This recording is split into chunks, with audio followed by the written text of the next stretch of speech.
We're going to talk. We're going to spend some time today talking about the importance of the teams that we invest in, and I think we all use the old adage that we would rather invest in an A team with a B idea than a B idea with an A team.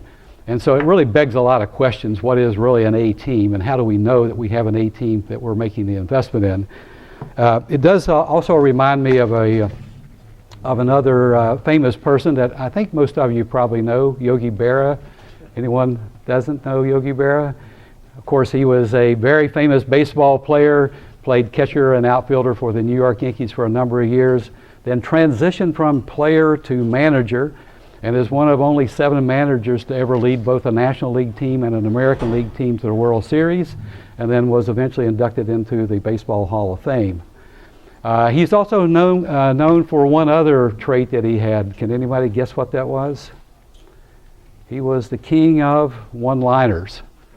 And so after one game, he had a number of reporters standing around firing questions at him, and one reporter said, Yogi, what makes a great manager? And of course, Yogi gave a quick one-line response, great team.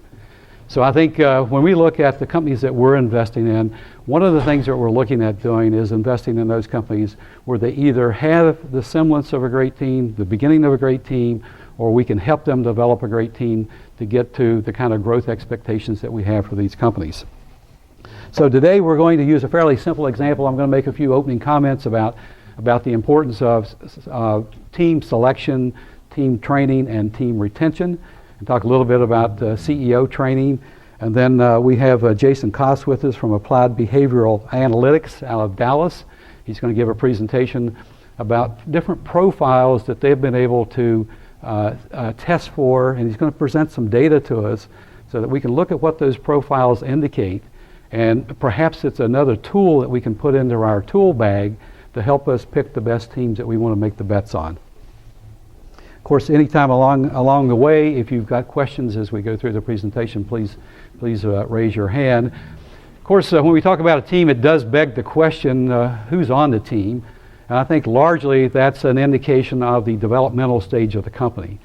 Are we at T minus 180 or T minus 90? In other words, we haven't really launched the company yet, so there's probably more of a focus on those external team members, the accounting firm, the law firm that we're going to use, perhaps any business advisors. If we're at T plus 2 years, we probably have transitioned more to those internal team members. Do we have the right people on the bus in the right seats to allow us to take the company forward? We run a entrepreneurial boot camp as part of our activities at Queen City Angels, and over the last 14 years we've literally trained a few hundred people using this process. And the goal of the 2-day boot camp is to help entrepreneurs write a more fundable business plan and learn the techniques for presenting this to potential investors so they get a better chance of actually getting funding. So we walk them through financial planning, strategic marketing, strategic sales, intellectual property protection, and we also have a section on team building. And we use a simple example, and please forgive me for the simplicity of this, but a simple example of a portfolio company has now grown to about a $500,000 a year run rate. The sales in the company have largely been handled by the CEO up to that point. The board, working with the CEO, has now decided it's time to go out and hire a vice president of sales.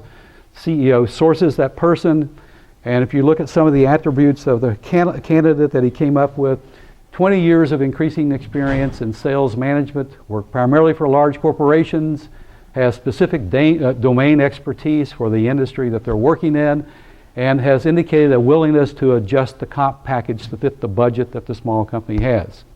So the question, of course, and the CEO likes the candidate, and we tend to hire those people that we like.